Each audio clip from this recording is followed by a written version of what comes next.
এই সর্বনাশ করেছে রে। এই সময় আবার মরতে এভাবে ঝড় দিচ্ছে কেন? মনে হচ্ছে তো সমস্ত কিছু লণ্ডভণ্ড করে দিয়ে চলে যাবে। না না, তাড়াতাড়ি গিয়ে একবার আমার আখের ক্ষেতটাকে দেখে আসি। বাবা রে, এই ঝড় ঝঞ্ঝায় কি আমার আখগুলো আর আস্ত থাকবে? আরে আরে, মনে হচ্ছে একটা বাচ্চা মেয়ের কান্না শুনতে পাচ্ছি। নাকি আমি কানে ভুল শুনছি? না না, একদম ঠিকই শুনছি। একটা বাচ্চা মেয়ের কান্নার শব্দ। এখানে একটা মেয়ে দাঁড়িয়ে আছে। ওই তো। আরে আরে, কে তুমি? এই অন্ধকারের মধ্যে ওখানে দাঁড়িয়ে আছো কেন গো? কি হয়েছে, কি তুমি কাঁদছো কেন? আমাকে বাঁচাও, আমাকে এখান থেকে উদ্ধার করো। আমি খুব কষ্ট পাচ্ছি এখানে। আরে তুমি চট করে আমার কাছে চলে এসো। আমার হাতে হেরিকেন আছে। তোমার কোনো ভয় নেই, তোমাকে আমি বাড়ি পৌঁছে দিয়ে চলে আসবো। ওরে বাবা, ওরে বাবা, তুই কে রে বাবা? আমাকে উদ্ধার করো, আমাকে এখান থেকে উদ্ধার করো। চলে যা, চলে যা এখান থেকে। আমার জমি থেকে চলে যা বলে দিলাম। এখান থেকে চলে যা। তুই আমাকে উদ্ধার করবি না? তবে তোকে আমি আজকে মেরে ফেলবো। কেউ তোকে বাঁচাতে পারবে না। ওরে বাবা শাঁকচুন্নি, বাঁচতে চাইলে পালাই এখান থেকে। ওরে বাবা।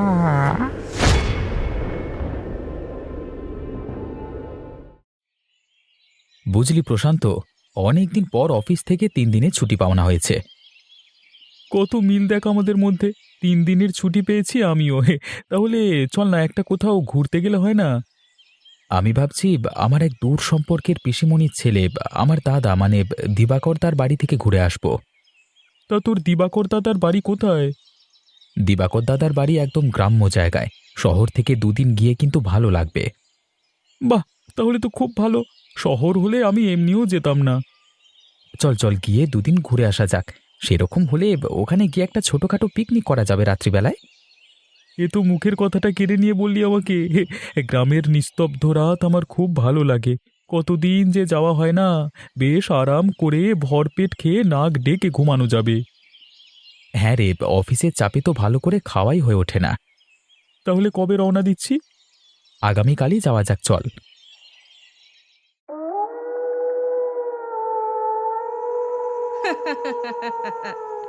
এতদিনে মনে হচ্ছে আমি পুতুল তন্ত্রে ক্ষমতা লাভ করতে পেরেছি। এবার আমি সবাইকে আমার রাস্তা থেকে সরাতে পারবো। যখন যাকে ইচ্ছা তাকে আমার আঙুলের ইশারায় নাচাতে পারবো। কেউ আমার কিচ্ছু করতে পারবে না।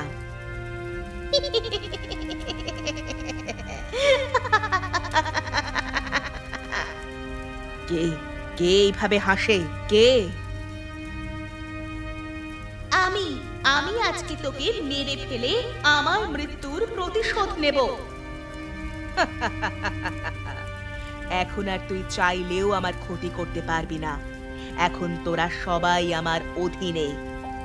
তবে রে শয়তানি, আমাকে শেষ করেও তোর শান্তি হয়নি? তবে দেখ।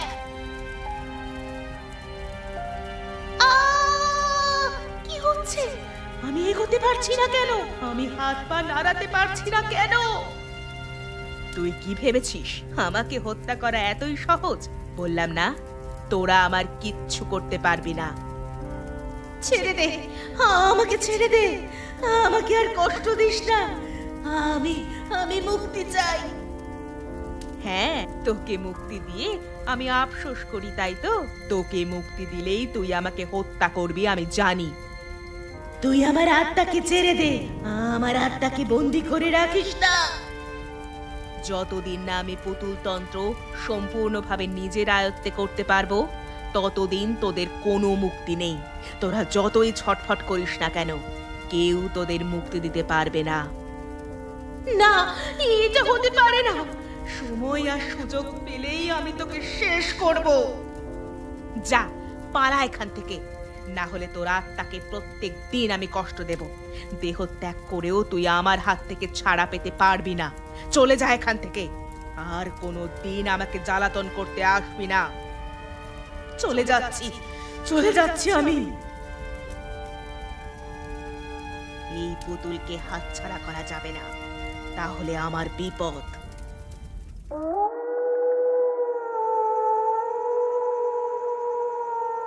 কি হলো তোমার? তুমি খাচ্ছ না কেন? খেতে ইচ্ছে করছে না গিন্নি, খুব মন খারাপ লাগছে জানো। কিসের জন্য মন খারাপ তোমার? পূজা মেয়েটা যে কোথায় গেল তাই নিয়ে খুব মন খারাপ করছে। হ্যাঁ গো, সত্যিই তো। মেয়েটা বেশ আমাদের বাড়িতে আসতো, আমাদের সাথে বসে খেত, গল্প করত। কোথায় যে গেল বলো দেখি। অনেক খুঁজলাম জানো তো, যে গ্রামেই যাই কাজের সূত্রে সেখানেই খোঁজ করি, কিন্তু তারা কেউ কিছু বলতেই পারে না। হ্যাঁ গো, কেউ রাতের অন্ধকারে ওর কোনো ক্ষতি করে দেয়নি তো? কে কি ক্ষতি করবে? কারোর তো খেয়ে দেয়ে কাজ নেই যে ওই ছোট মেয়েটার ক্ষতি করবে। আমার মাঝে মাঝে মনটা সেরকমই হয় জানো, যেখানেই থাকুক মেয়েটা যেন ভালো থাকে। বাবা মাকে হারিয়ে একা হয়ে পড়েছিল। আমাদের কাছেও তো থাকতে বলেছিলাম, সেটাও তো থাকলো না। নাও এবার খেয়ে নাও, এদিকে রাত হতে চললো।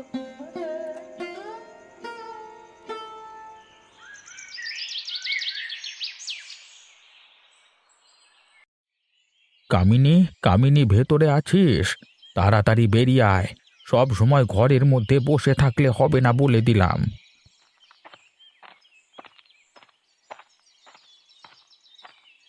কি হলো কি তোমার? এইভাবে সকালবেলা এসে ঘরের সামনে চিৎকার করছো কেন? প্রাণ ভয়ে চিৎকার করছি রে, প্রাণ ভয়ে। তার মানে? কালকে ঝড় জলের রাতে আমি কি দেখেছি জানিস? কি দেখেছো? যা বলবার তাড়াতাড়ি বলো। আজকে তো তাড়াতাড়ি করলে হবে না। সেদিন তুই আমাকে সাহায্য করতে বলেছিলিস, আমি তোকে করেছিলাম। আজকে আমাকে সাহায্য করতে হবে তোকে। আরে কি দেখেছো সেটা তো বলো।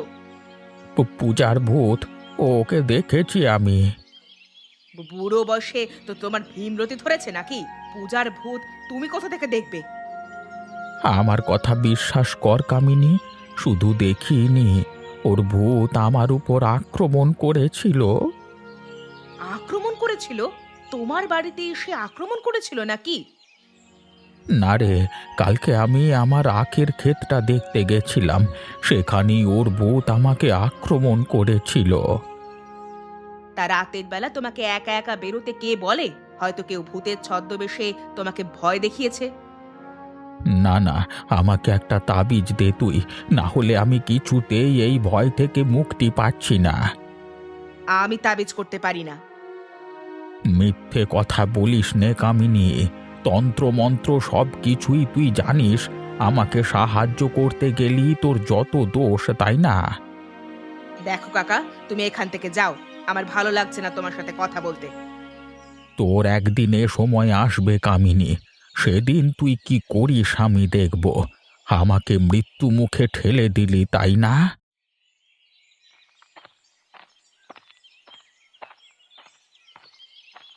কইরে রাতুল, আর কতক্ষণ লাগবে বল দেখি? আর একটু হাঁট না, সারাদিন তো হাঁটা চলা করিস না, এ কদিন একটু হাঁটাহাঁটি করে নে। আরে এই নে, চলে এসেছি। আর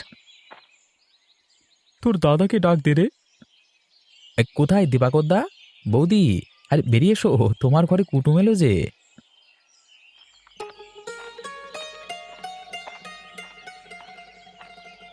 আরে রাতুল নাকি? তা কি সৌভাগ্য আমার, হঠাৎ করে একেবারে না জানিয়ে চলে এলি যে। হ্যাঁ দাদা, অনেকদিন আসা হয়নি, এদিকে অফিসে ছুটি পেলাম, তাই একেবারে ধাঁ করে চলে এলাম তোমার বাড়ি। তা উঠিকে বন্ধু নাকি? হ্যাঁ বন্ধু। আপনাদের গ্রামের নাম অনেক শুনেছিলাম তো, তাই জন্যই রাতুলের সাথে আসবার লোভ সামলাতে পারলাম না। না না, সে তো বটেই, এসেছো বেশ করেছো। এসো এসো, ভেতরে এসো। প্রথমে আমাদের পরিকল্পনা বলে রাখি দাদা, অনেকদিন বাদ এসেছি, এখানে আমরা একটা ছোটখাটো পিকনিক করব। আজকেই করবি নাকি? আজকে রাতে হলে খুব ভালো হয়, কিন্তু আজকের মধ্যে কি সমস্ত কিছু ব্যবস্থা করতে পারবো? আরে সে সব কিছুই তুই আমার উপর ছেড়ে দে। এমনিতেই আকাশের অবস্থা খুব একটা ভালো নয়, আজকের আকাশটা তবুও পরিষ্কার আছে। পিকনিক করলে আজ কি করতে হবে? আমি রাজি। প্রথম দিন এসেই জমিয়ে খাওয়া দাওয়া করে একেবারে ঘুমানো যাবে। হ্যাঁ, ঠিক আছে দাদা, তুমি তাহলে একটু ব্যবস্থা করো, আমি আর কি বলবো। তোরা অনেক দূর থেকে এসেছিস, একটু বিশ্রাম নে। তোর কাকিমা একটু বাইরে গেছে, এলেই তোদের জন্য গরম গরম ফুলকো লুচি বানিয়ে দিতে বলবো। প্রশান্ত, এই ফাঁকে আমরা পিকনিকের লিস্ট করে ফেলি। কাকিমার হাতে রান্না একবার খেলে সারা জীবন মনে থাকবে। আহা, সেই অনুভূতি! চারিদিক কেমন নিস্তব্ধ অন্ধকার, কোনো জনমানবের চিহ্ন নেই চারিদিকে। তবে কাকিমার মাংস রান্নার গন্ধে শিয়াল চলে এলে আশ্চর্য হব না। হ্যাঁ, ওটা একটু আছে বই কি। আরে আরে, ওটা মনে হচ্ছে হেরিকেন নিয়ে কে একজন আসছে। ওই দেখ। এই কারা তোমরা? এই রাতের বেলায় আমার আখের খেতে কি করছো? আরে আমরা গো হরিপদ কাকা, ওরা হচ্ছে আমাদের কুটুম। আজ কি এসেছে, বলল আজকে রাতে একটা পিকনিক করবে, তাই জন্য তোমার এই অংশটাই ভালো বলে মনে হলো। না না, এখানে পিকনিক করা যাবে না, তোমরা এখান থেকে চলে যাও। কিরে, এ বুড়ো বলছি কি রাতুল? চুপচাপ শুনে যা, শুধু কোনো কথা বলবার প্রয়োজন নেই। আরে কাকা, তুমি বাধা দিচ্ছ কেন? আমরা তোমার আখের খেতে হাত দেব না, আমরা পিকনিক করে এখান থেকে চলে যাব। তোদের ভালোর জন্যই বলছি, এখান থেকে চলে যা, বাকিটা তোরা বুঝে কর। আমি চললাম। বুড়ো কি বলে গেল দাদা? কিছুই তো মাথায় ঢুকলো না। আরে ছাড় না ওর কথা, বয়স হয়েছে বলে একটু খিটখিটে হয়ে গেছে। কই গো, তোমার মাংস রান্না হলো? এইদিকে যে আমরা মাংস কষা খাবার জন্য বসে আছি।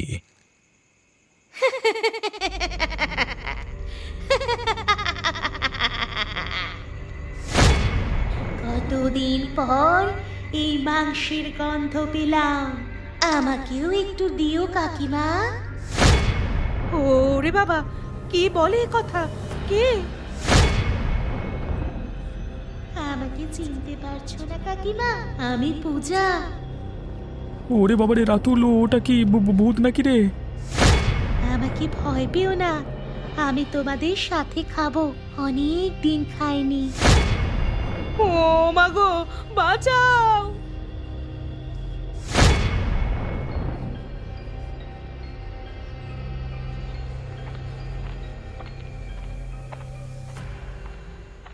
কোথায় নিয়ে চললে আমাকে দাদু?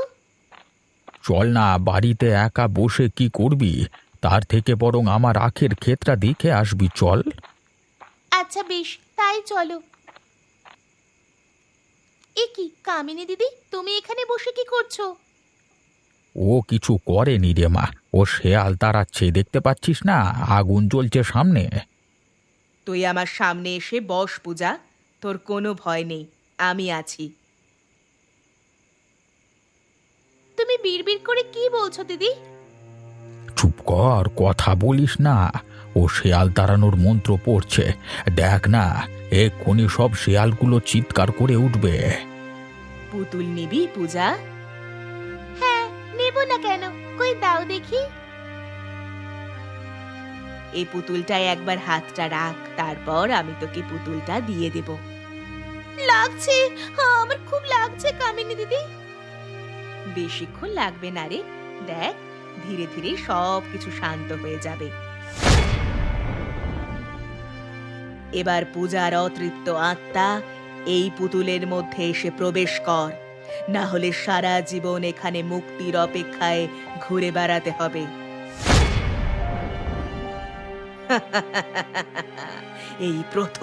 এই প্রথম আমি পুতুল তন্ত্র সাধনায় সার্থক হতে পেরেছি।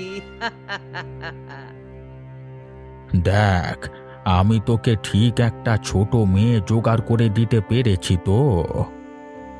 হ্যাঁ কাকা, তোমার জন্যই আজকে আমি তন্ত্র শিক্ষা সম্পূর্ণ করতে পারলাম।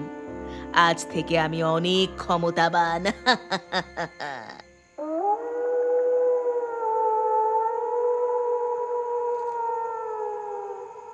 অবিশ্বাস্য, ওটা আমরা কি দেখলাম চোখের সামনে।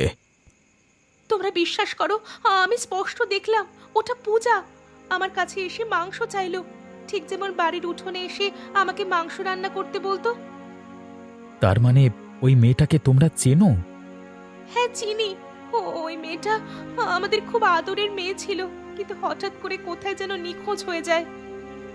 যদি আমরা পূজার ভূতকে দেখে থাকি তাহলে বলতে হবে পূজা আর এই পৃথিবীতে নেই। আর কিন্তু এমন কি হলো যাতে আমার মনে হচ্ছে এর পেছনে গভীর রহস্য আছে। পূজার বাবা মা কোথায়? ওদের কাছ থেকেই সব রহস্য জানা যাবে। মেয়েটার বাবা মা অনেকদিন আগেই মারা গেছে। কালকে হরিপদ কাকা এসে আমাদের কোন বিষয়ে সাবধান করতে চাইলো? তাহলে কি হরিপদ কাকা কিছু জানতো? আমারও তাই মনে হয়। ওই বুড়োটাকে চেপে ধরলে সবকিছু বলে দেবে। চলো তাহলে সবাই মিলে ওর বাড়ি যাওয়া যাক। না না, ওই বুড়ো কোথাও পালিয়ে যাচ্ছে না। আজকে আর বাইরে বের হওয়ার কোনো প্রয়োজন নেই। বিপদ রাখতে জায়গা নেই, কখন কি বিপদ ঘটে বসে বলা যায় না। ঠিকই বলেছ বৌদি, আমরা যে প্রথম দিন এসেই এরকম একটা অবাস্তব কাণ্ড দেখব বুঝতে পারিনি।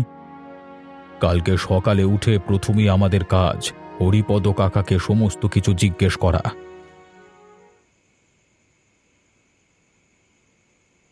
হরিপদ কাকা বাড়িতে আছো? কে কে ডাকছো আমাকে এত রাতে? এখান থেকে চলে যাও বলে দিলাম। আমি কিচ্ছু করিনি, আমি কিছু জানি না। হরিপদ কাকা, আমি কামিনী। তোমার ভয়ের কিছু নেই। কি ব্যাপার? তুই এত রাতে এখানে এলি কেন? সকালবেলায় তুমি আমার বাড়ি গেলে, তোমাকে তাবিজ দিলাম না বলে বোধহয় তুমি আমার ওপর রেগে আছো, তাই না? না, ঠিক রেগে নেই। আমার আবার কি দরকার বল? প্রয়োজনের সময় কাজ গুছিয়ে নিয়েছিস, এখন তো আমাকে আর চিনতে পারবি না। এরকম করে বলো না দয়া করে। আমি তোমাকে সারা জীবনের মতো সমস্ত ভৌতিক আক্রমণের হাত থেকে মুক্তি দিতে এসেছি। তার মানে? ব্যাস, দুশ্চিন্তা থেকে সারা জীবনের মতো মুক্তি পেলাম। একটাই ভয় ছিল, বুড়োটা যা ক্ষেপে উঠেছিল, হয়তো আমার কীর্তিকলাপ সকলের কাছে ফাঁস করে বেড়াতো। এখন আর চিন্তা নেই।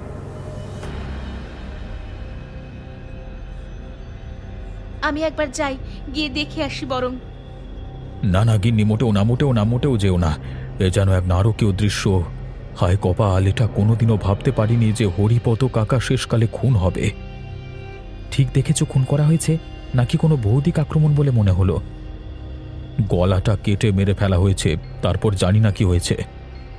তার মানে রহস্যটা যতটা সরল ভেবেছিলাম ততটা নয়, অনেক জটিলতা আছে এর মধ্যে।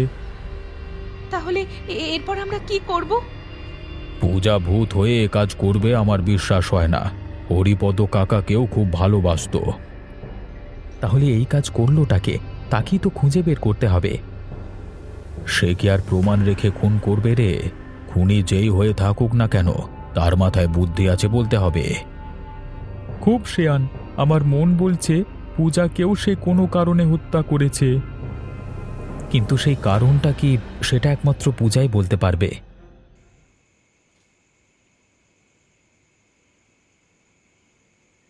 কালকে তো পিকনিক হলো না, আজকে কি খাবে বলো? আবার কিছু খাবার ইচ্ছে নেই গিন্নি। মন মেজাজ একদম ভালো নেই, কি যে হচ্ছে কিছু বুঝতে পারছি না। আমার এখন তোমাদের নিয়ে চিন্তা হচ্ছে গো, চারিদিকে যা শুরু হয়েছে। খুনি এখনো ঘুরে বেড়াচ্ছে রে রাতুল। যদি একবার হাতের কাছে পেতাম তাহলে অন্তত এবারের ভ্রমণটা আমার সার্থক হয়ে যেত, পিকনিক হলো আর না হলো। হরিপদ দাদুর মুখ বন্ধ করার জন্য তাকে মেরে ফেলা হয়েছে। এ কি পূজা, তুই এখানে? তোমরা ভয় পেও না, দাঁড়াও তো। পূজা, তুই এভাবে ঘুরে বেড়াচ্ছিস কেন? তোর কি হয়েছিল? কে তোর সর্বনাশ করেছিল? ওই কামিনী দিদি আমাকে মিথ্যে কথা বলে হরিপদ দাদু আর কামিনী দিদি দুজন মিলে। কিন্তু কেন তোর ওপর ওদের এত আক্রোশ কেন? কামিনী দিদির তন্ত্র সাধনার জন্য একজন ছোট মেয়ের প্রয়োজন ছিল। ও কবে থেকে তন্ত্র সাধনা করছে? আমিও জানতাম না, তবে আমি তোমাদের কাছে একটা অনুরোধ নিয়ে এসেছি। কি অনুরোধ বল? ওর কাছে একটা পুতুল আছে। তোমরা আজকে রাতে যদি ওর কাছ থেকে পুতুলটা কেড়ে নিতে পারো, তাহলে আমি আজকে ওকে শেষ করে দিতে পারবো। বেশ, আমরা আজকেই যাব। যে তোমার সর্বনাশ করেছে তাকে আর বাঁচিয়ে রাখা যাবে না। একটা খুনি শয়তানি সে। পুতুলটা নিয়ে তোমরা ভেঙে ফেলবে। পুতুলটাকে দিয়ে আমাকে বশ করে রেখেছে, তাই জন্য আমি কিছুই করতে পারছি না ওর। আমরা এক্ষুনি বেরিয়ে পড়ছি। দাদা, আমাদের নিয়ে চলুন তার বাড়িতে। আমিও যাব।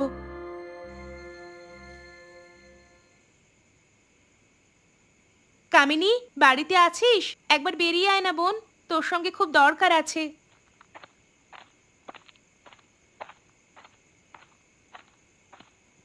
কি ব্যাপার, তোমরা এই রাতের বেলায় এতজন মিলে এখানে কি করছো? খুব বিপদে পড়ে এসেছি বোন। কদিন ধরেই একটা ভূত আমাদেরকে দেখা দিচ্ছে। তুই একটা কিছু করে দে না বোন। আমি তো শুনেছিলাম তুই নাকি অনেক কিছু গুণ করতে জানিস। না না, আমি ওসব কিছু পারি না। তোর পায়ে পড়ছি বোন, তুই দয়া করে একটু কিছু ব্যবস্থা করে দে। আচ্ছা ঠিক আছে, তোমরা ভেতরে এসো। এতজন মিলে কি করতে আসো? আমার এত লোকজন ভালো লাগে না। ওরা বাইরে দাঁড়িয়ে থাকুক, আমি বরং যাই তোর সাথে। এখানে বসো, আমি ব্যবস্থা করছি। আমি এখানে বসতে আসিনি, আমার উদ্দেশ্য পূরণ করতে এসেছি।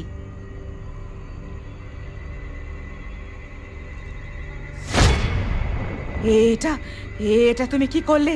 তুমি না জেনে আমার এসব জিনিসে হাত দিলে কেন? এবার তোকে আমার হাত থেকে কি বাঁচাবে? আমাকে আমাকে ক্ষমা করে দে। আমি পাপ করে ফেলেছি। আমাকে তুই এবারের মতো ক্ষমা করে দে। তোমার কোনো ক্ষমা নেই। পূজা, ওকে তাড়াতাড়ি শেষ করে ফেল। আমার আর এর মুখ দেখতে ভালো লাগছে না। আমার বিশ্বাস নিয়ে খেলা করেছিস, অনেক যন্ত্রণা দিয়ে মেরেছিস আমাকে। আজকে তোকেও শেষ করে ফেললাম। সব সময় মনে রাখবি, সব পাপের একদিন শেষ আছে। পূজা, তুই এবার মুক্ত হয়েছিস তো? তোকে আর কোনোদিন আমরা দেখতে পাবো না বল? কাকিমা, দুঃখ করো না। আমি তোমার সন্তান হয়ে আবার ফিরে আসবো তোমার কাছে। তোমার কাছে যে ভালোবাসা পেয়েছি তার টানেই আবার আসবো। আমি এখন চললাম।